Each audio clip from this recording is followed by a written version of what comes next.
começar então a nossa segunda aula do nosso curso virtual, cujo tema Economia Brasileira em Transformação e seus impactos na sociedade.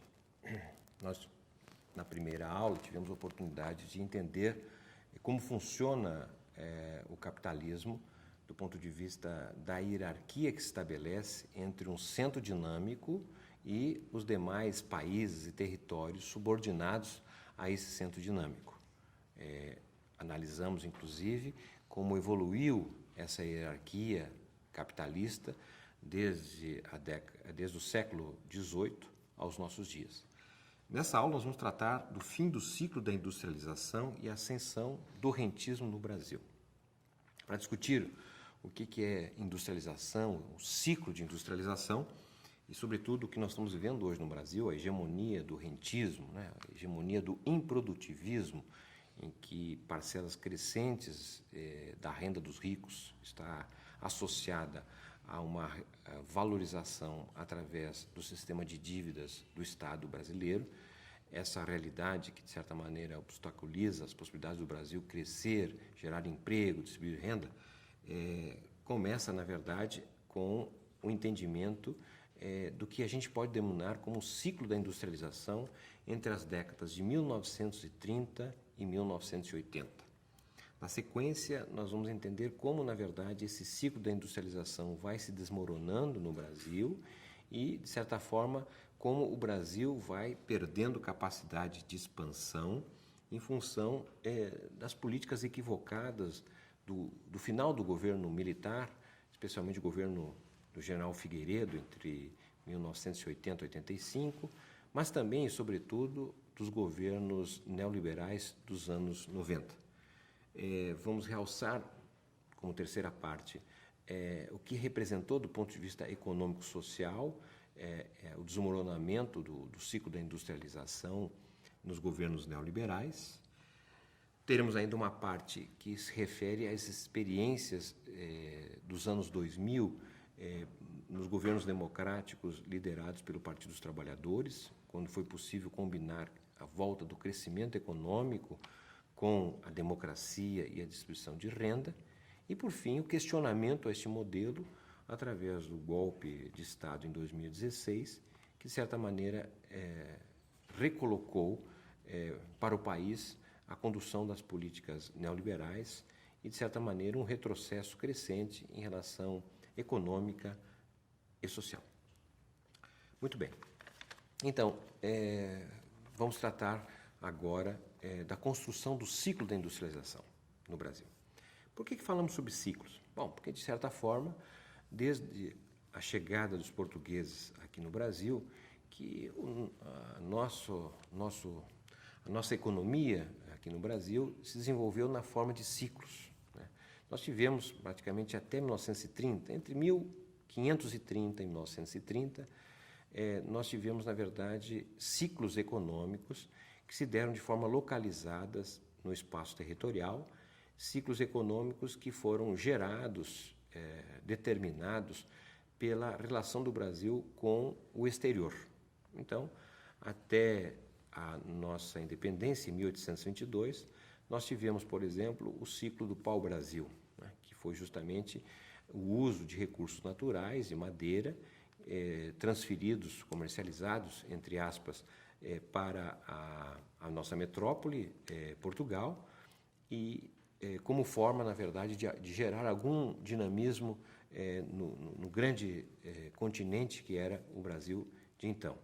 Depois nós tivemos um outro ciclo também no Nordeste brasileiro, em torno de Pernambuco, que foi o ciclo da cana-de-açúcar, um ciclo importante do ponto de vista da constituição da produção de açúcar e do comércio, feito fundamentalmente com exclusivismo metropolitano com Portugal.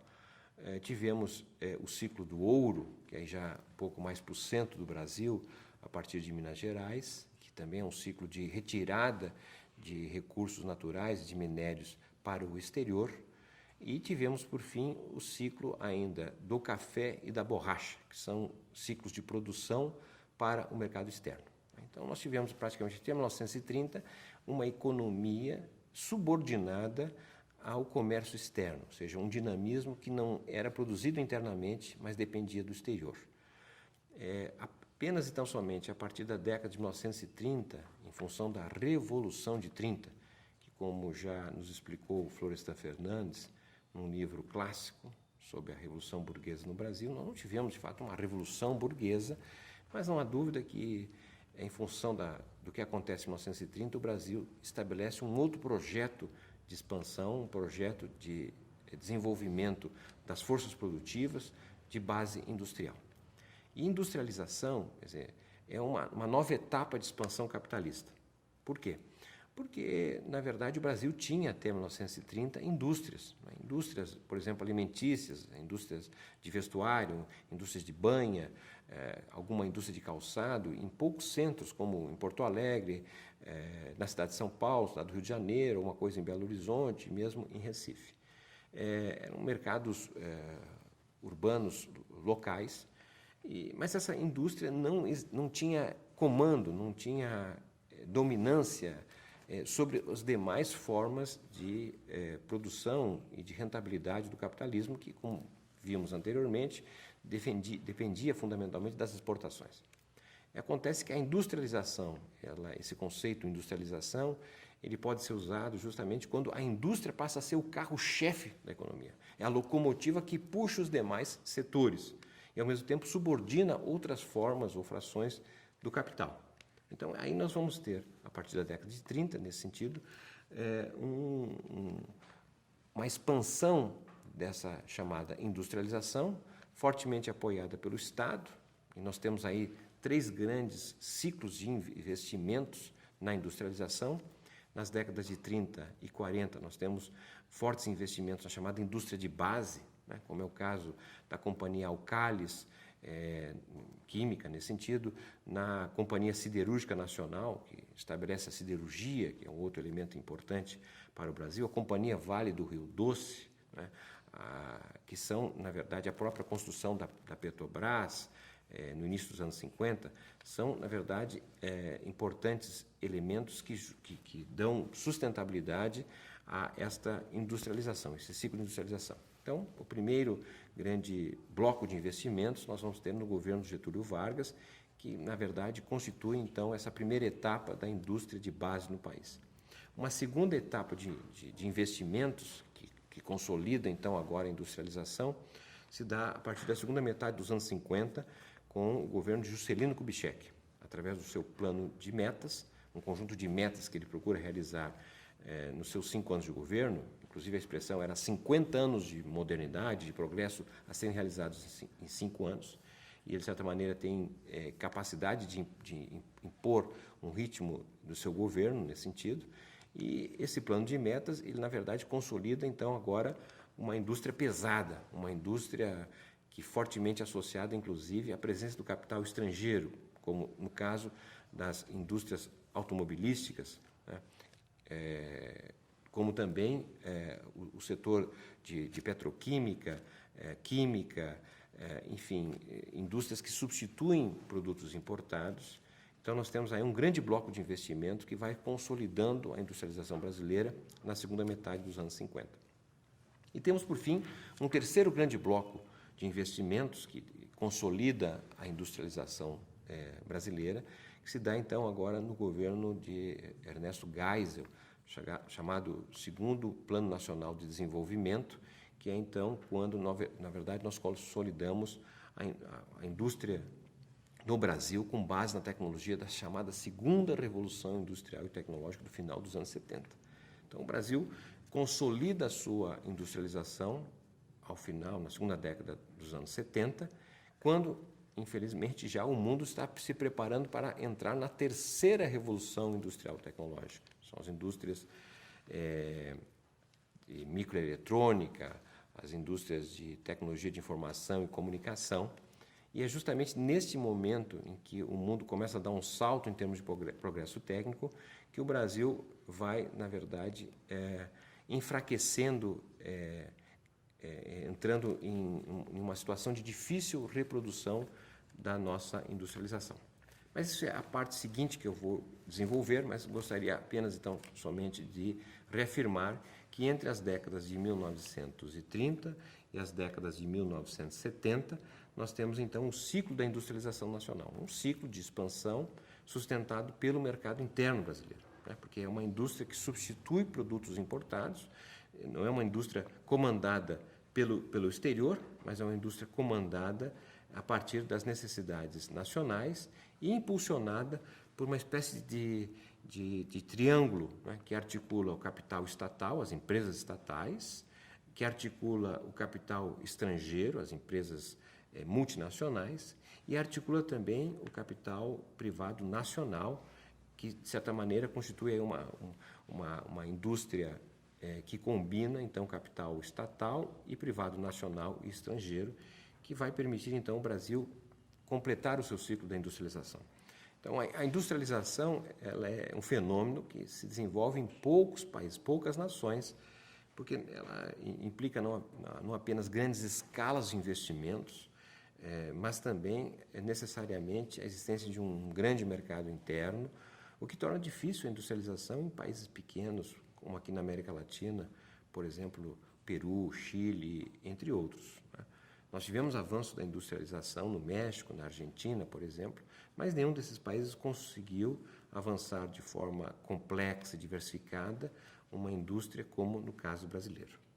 Há um outro aspecto que eu gostaria também de realçar durante o ciclo da industrialização no Brasil, nas décadas de 1930 e 1980, praticamente, foi, na verdade, o desenvolvimento de uma industrialização fortemente concentrada no espaço territorial.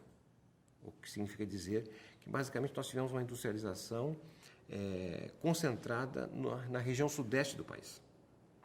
Vamos lembrar que até a década de 1920, o Brasil participava da primeira globalização, o que significava dizer que os demais estados da Federação Brasileira podiam importar produtos manufaturados de outros países. A partir de 1930, com essa industrialização substitutiva de importados, os estados brasileiros, os estados da Federação, não podiam mais importar. Então, eles teriam que comprar internamente. E quem passou a ser o grande produtor de manufatura no Brasil passou a ser justamente o estado de São Paulo. É claro que ele já tinha uma indústria de alimentos, uma indústria vinculada à produção e exportação de café e que justificaria, de certa maneira, uma certa concentração. Todavia, o que nós vamos perceber é que os investimentos, aqueles grandes blocos de investimentos, né, blocos de investimentos no governo do Getúlio Vargas, na década de 30 e 40, os investimentos do plano de metas do governo Juscelino Kubitschek, na verdade, se deram de forma muito concentrada na região sudeste, especialmente em São Paulo. O que significa dizer que, ao final da década de 1960, praticamente nós temos 2/3 da indústria concentrada em São Paulo. Então, essa marca da expansão industrial no Brasil deu um poder ao estado de São Paulo não identificado em nenhum outro estado nacional, na medida em que São Paulo se transforma numa espécie de locomotiva do Brasil.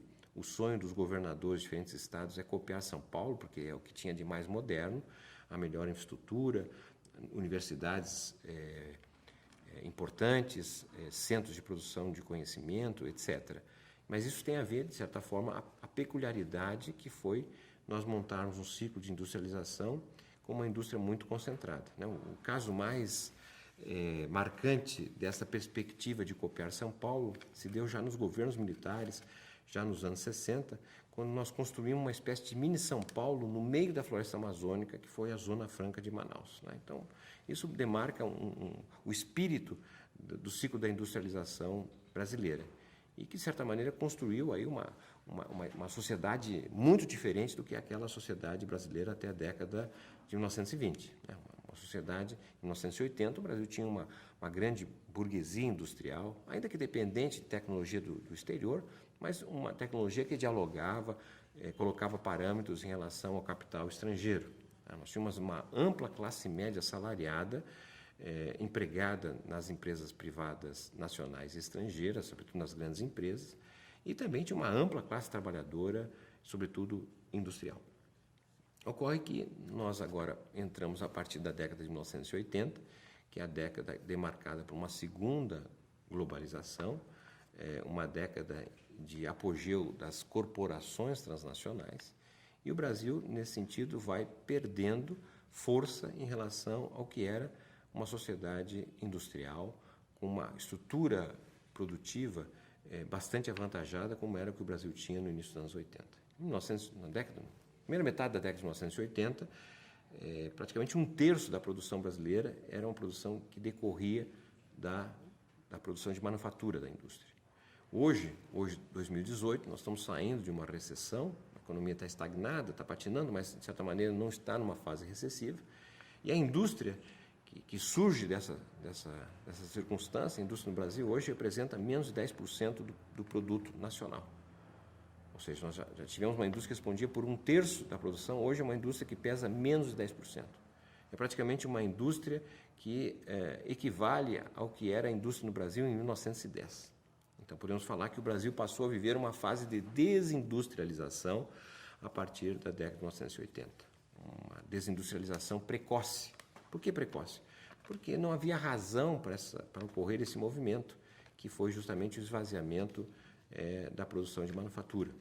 E por que ocorreu isso? Bom, aí decorre justamente da forma com que o Brasil foi se inserindo na economia mundial. A partir da década de 1980, nós vamos ter dois aspectos importantes de serem realçados e que contribuem para entender por que o Brasil entra nessa fase da desindustrialização, em que a indústria tende a ser cada vez menor em relação à participação na renda nacional e, ao mesmo tempo, o capital industrial não mais subordina os demais capitais. Ele passa a ser, na verdade, subordinado, sobretudo, pela questão do rentismo, pelo capital financeiro. E quais são, então, os elementos que ajudam a entender esse enfraquecimento da indústria no Brasil? O primeiro diz respeito, justamente, às decisões tomadas no final do governo militar, aí no início dos anos 80. Nós temos, na verdade, diante da crise da dívida externa que ocorreu no início dos anos 80, o Brasil, por exemplo, tinha uma dívida externa muito grande e de responsabilidade maior do setor privado. O que acontece com o Brasil é que o Banco Central brasileiro, o governo brasileiro, estatiza a dívida. Ele assume a dívida que era do setor privado e isso passa, na verdade, a exigir um gasto crescente do ponto de vista das finanças públicas para poder atender os compromissos da própria dívida externa. Diante da dívida externa, o Brasil adota uma política imposta, inclusive, pelo Fundo Monetário Internacional, que é uma política de enfraquecimento do mercado interno e de estímulo às exportações. O enfraquecimento do mercado interno se dá através de uma recessão que corta salários, corta emprego, torna mais difícil o consumo no mercado interno e obriga as empresas a melhorar a sua competitividade para exportar. Então, aí nós temos uma decisão que, de certa maneira, foi equivocada porque fez emagrecer a capacidade de produção pelo mercado interno e apostando cada vez mais numa dependência para o exterior. Situação semelhante, em termos de dívida externa, tinha a Coreia do Sul, um país com uma dívida externa grande, e lá na Coreia, ao invés de haver a estatização da dívida externa, o que ocorreu foi justamente a privatização da dívida externa, e forçando justamente o setor privado a responder à dívida externa existente naquela circunstância. E essa foi uma solução que, de certa maneira, protegeu o Estado coreano, o desinibiu das dívidas públicas e praticamente evitou um processo de inflação, ao contrário do Brasil, que foi conviver com um processo de superinflação entre 1979, praticamente, até 1994, quando o Plano Real passa a estabilizar a inflação sem estabilizar a moeda. Veremos o que significa isso, mas o importante é chamar a atenção que nessa primeira etapa, quando da crise da dívida externa, o governo militar, liderado por Figueiredo e seu grande ministro da Economia, Delfim Neto, optam por uma política que, de certa maneira, desfavorece as indústrias brasileiras, a industrialização nacional, em detrimento das exportações para poder gerar excedente e pagar a dívida externa. Dívida externa que só se encerra no ano de 2004 e 2005, ou seja, foi uma etapa trágica para o Brasil. Segundo elemento importante a ser considerado em relação à desindustrialização está associado à presença de governos neoliberais, governos do Fernando Collor de Mello, governos do Fernando Henrique Cardoso, que são governos, na verdade, que fazem a abertura do Brasil à globalização. É quando o Brasil se insere na globalização, mas uma inserção de forma passiva, subordinada. Diferentemente, por exemplo, da inserção na globalização que ocorre já um pouco nos anos 80, mas também nos anos 90 na China. A China se insere na globalização, mas de forma altiva, né, de forma soberana. Vamos ver um caso e outro para poder comparar. No caso brasileiro, o que nós fizemos nos anos 90? O Brasil reduziu o sistema de proteção do mercado interno, liberou tarifas, por exemplo, né, abriu a sua conta de capitais para que recursos pudessem entrar e sair do Brasil, tornando uma economia bastante vulnerável, na ideia de que era fundamental ter investimentos externos para ajudar o país a crescer. Ocorre que o investimento externo que passou a entrar no Brasil em função desse movimento de inserção na globalização foi um investimento externo atraído não pelas oportunidades do mercado interno, de crescimento interno do Brasil, mas atraído fundamentalmente pelas altas taxas de juros, né, pelos ganhos financeiros oportunizados justamente nos governos dos anos 90, os governos neoliberais. Então, nós tivemos uma entrada muito grande de recursos no Brasil. Esses recursos vieram basicamente atraídos pelas altas taxas de juros, o chamado capital motel, que ficava há pouco tempo aqui, não tinha compromisso com o desenvolvimento, e, nesse sentido, permitia que o Brasil se recompusesse do ponto de vista de atender uma circunstância nova, que era aumentar o seu mercado interno, não pela produção nacional, mas cada vez mais por produtos importados. A China, por exemplo, faz um movimento inverso. Ela atrai a entrada de capital estrangeiro, mas não em função de altas taxas de juros. Pelo contrário, a taxa de juros na China tem sido muito baixa, é um sistema financeiro estatal, inclusive.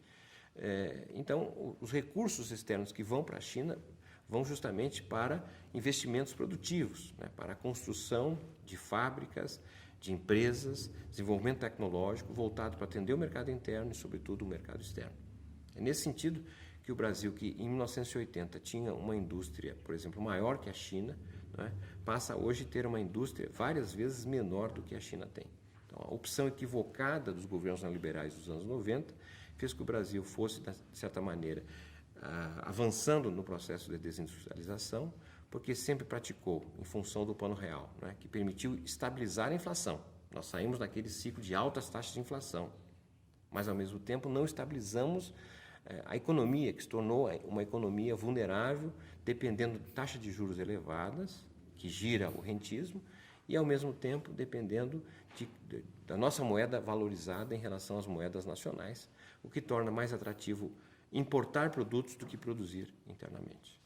Então, nós passamos a ter essa realidade, ao final do século passado, uma realidade de desindustrialização, de baixo dinamismo, convivência com alto desemprego, com grande desigualdade, e isso, de certa maneira, vai ser enfrentado em novas bases, em bases democráticas, em função dos governos liderados pelo Partido dos Trabalhadores a partir de 2003. Entre 2003 e 2016, nós temos uma inédita experiência de governos liderados pelo PT, governos de centro-esquerda, governos que vão imprimir uma outra dinâmica de enfrentamento à herança deixada pelo neoliberalismo. Essa experiência exitosa no mundo, porque, de certa maneira, ela combinou, né, a presença da democracia, eleições, participação popular, mas também com crescimento econômico, com geração de empregos, experiências de crescimento econômico que permitiram que o Brasil, que se situava entre a 13ª economia do mundo, e passasse a ser a 7ª, a 6ª economia do mundo, diante do vigor dos investimentos públicos, dos investimentos privados e, sobretudo, da expansão pelo mercado interno e também pelas exportações. Então, nós tínhamos democracia, tínhamos crescimento econômico e passamos a ter também uma distribuição melhor das oportunidades, especialmente da renda do trabalho, em função de várias políticas públicas que foram sendo implementadas, que começaram, talvez pela primeira vez na história do país, incorporar os pobres, incorporar a população da base da pirâmide social nas políticas públicas, no orçamento público. Na medida em que o salário mínimo passou a crescer, ele fortaleceu os empregos da base da pirâmide social. à medida que nós passamos a dar oportunidade de inclusão do filho do pobre no ensino médio, no ensino superior, abrindo para ele um outro horizonte de inclusão social, à medida em que políticas de garantia de renda, a base da pirâmide social, como Bolsa Família, por exemplo, entre outras políticas, colocaram renda em segmentos que não conheciam o Estado, a não ser através da presença da polícia, por exemplo. A experiência dos governos dos anos 2000 passou a ser questionado, especialmente do andar de cima do Brasil, né? Dos ricos que começaram a apresentar um certo desconforto com a presença democrática e com a orientação política, econômica e social. Nós tivemos, em 2016, de certa maneira, a consolidação de um golpe de Estado que, de certa maneira, começa ali em 2014, nas eleições gerais para presidente da República, quando uma parte dos derrotados não aceitou o resultado eleitoral e progrediu como se houvesse continuidade no processo eleitoral, mantendo atuante as forças que os defendiam, gerando uma dificuldade enorme para o governo da presidenta Dilma, reeleita em 2014, e numa articulação do parlamento que levou ao impeachment em 2016. Essa é algo importante de chamar a atenção, porque o Brasil é um país que, infelizmente, não tem tradição democrática. A democracia no Brasil é praticamente uma exceção e não a regra. Dos 500 anos de existência enquanto presença branca portuguesa no Brasil, desde 1500, o Brasil praticamente tem 10% todo esse tempo, 50 anos de experiência democrática. A maior parte do nosso tempo é a experiência de governos autoritários em que o povo não participa, o povo fica distante. Então, o que tivemos, na verdade, ali entre 1985 e 2016, foi uma experiência democrática em que os derrotados, né, aceitavam o resultado eleitoral. Foi assim com o presidente Lula, por 3 vezes derrotado, 89, 94 e 98, aceitou o resultado, voltou para casa e buscou fortalecer o seu partido e fazer uma política que pudesse dar a vitória, como permitiu em 2002, e de lá o Partido dos Trabalhadores não perdeu nenhuma eleição. Infelizmente, essa circunstância de 2014 foi fundamental para permitir que as políticas propostas nas eleições de 2002, 2006, 2010, 2014, políticas que foram, na verdade, vetadas pela população, porque foram políticas derrotadas eleitoralmente, voltassem a ser praticadas em função do golpe de 2016. A partir de 2016, então, o conjunto de políticas governamentais defendidas pelo PT foram sendo desconstituídas, e aí nós tivemos a ascensão, novamente, das políticas neoliberais, comparáveis àquelas que o Brasil já havia experimentado nos anos 90. Em 2016 em diante, então, o Brasil passa, na verdade, a utilizar-se, né, da restrição do gasto público, aprova uma série de mudanças na Constituição, inclusive como a Emenda Constitucional 95, que para 20 anos impede que o gasto operacional, o gasto social, o custeio, por exemplo, cresça em termos reais. Ao contrário do ganho financeiro, do gasto financeiro que está liberado para comprometer parcelas crescentes do orçamento sem nenhum impeditivo legal. Nós também temos a implantação da própria reforma trabalhista, a ampliação, generalização da CLT, e que foi, de certa maneira, novamente desconstituindo as oportunidades do Brasil voltar a crescer pelo mercado interno. E, nesse sentido, combinando 3 elementos importantes: a recessão, as tarefas da Lava Jato, né, e as políticas neoliberais, que são, na verdade, ações que vão desconstituindo o espaço industrial no Brasil. De um lado, a recessão bateu forte na indústria. Em segundo lugar, as operações da Lava Jato, né, que poderiam estar circunscritas a identificar a corrupção e corruptores, especialmente no setor privado. E o que nós vimos, na verdade, é uma ação, muitas vezes, da Lava Jato, não apenas atuando sobre o corruptor e corruptores, são pessoas, mas, na verdade, desorganizando o sistema produtivo, atuando sobre empresas brasileiras que tinham importância nacional e internacional. E, de certa forma, isso, na verdade, levou a um enfraquecimento de indústrias brasileiras, e aí abre um espaço para a internacionalização, a presença do capital estrangeiro. E as próprias políticas neoliberais, que são políticas que, de certa maneira, desnacionalizam os ativos nacionais, né, como o caso da Petrobras, por exemplo, entre outros, e, na verdade, políticas que apostam justamente na atração do capital externo e não a valorização da produção nacional. Então, nós temos hoje uma sociedade muito diferente daquela dos anos 80. Né? Hoje, nós temos o principal empresário brasileiro, né? O Jorge Lehmann, por exemplo, um dos homens mais ricos do Brasil. Ele é, na verdade, um empresário de uma cervejaria. Cervejaria é um processo produtivo cuja tecnologia possui mais de 1000 anos de existência. Quer dizer, não é nenhum setor moderno nesse sentido. Nos anos 80, nós tínhamos empresários, uma burguesia industrial pujante. Podemos lembrar aqui, por exemplo, o Antônio Hermídio de Moraes. Né? Poderíamos não gostar das ideias deles, dos valores que ele defendia, mas, de toda forma, era uma liderança empresarial assentada no setor produtivo dinâmico, importante do país. Hoje não temos mais essa burguesia que, anteriormente industrial, foi se convertendo cada vez mais em rentistas. Por exemplo, a família Mindley, tínhamos um grande empresário na indústria de autopeças, a antiga COFAP, por exemplo, e que, em um determinado momento, ela foi vendida e o resultado da venda passou a ser aplicado no sistema financeiro, permitindo que gerações da família possam viver do rentismo e não mais da produção.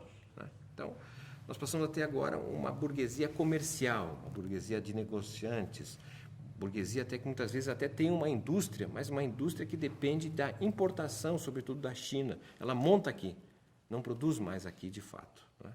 Ao mesmo tempo, o que nós passamos a ter também foi uma desconstituição da classe média assalariada, classe média empregada na grande empresa privada e até mesmo na empresa pública, porque com a terceirização nos anos 90, vários postos-trabalhos intermediários nas grandes empresas foram terceirizados. Então, o trabalhador que anteriormente ele era um engenheiro, um jornalista, um advogado que trabalhava numa grande empresa como assalariado, ele terminou sendo demitido e passando a ser contratado agora como uma personalidade jurídica, como um empresário de si próprio.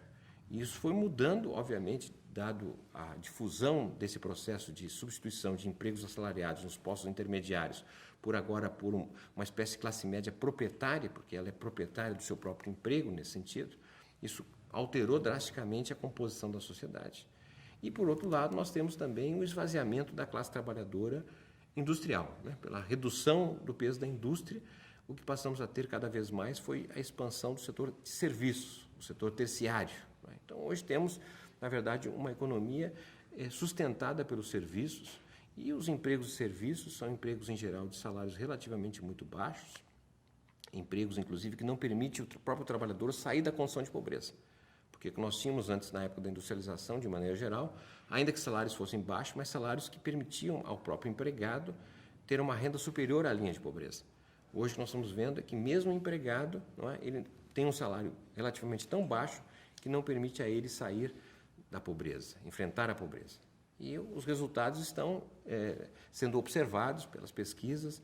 O IBGE tem mostrado, justamente, infelizmente, no Brasil, a volta da pobreza, né, a volta do desemprego nesse sentido, e coloca, na verdade, a ascensão de uma classe trabalhadora não mais industrial, mas uma classe trabalhadora de serviços, e identificado com esse conceito de um novo precariado, né, pós-trabalhos precários, pois devido à renda, à insegurança no trabalho, à dificuldade de contribuir, inclusive, para a previdência social. Isso tudo gera um quadro novo do Brasil, que precisa ser melhor entendido, porque ele, de certa maneira, está questionando as nossas instituições, os partidos políticos, os sindicatos, as associações de bairros, que são fundamentais para justamente consolidar e manter a democracia.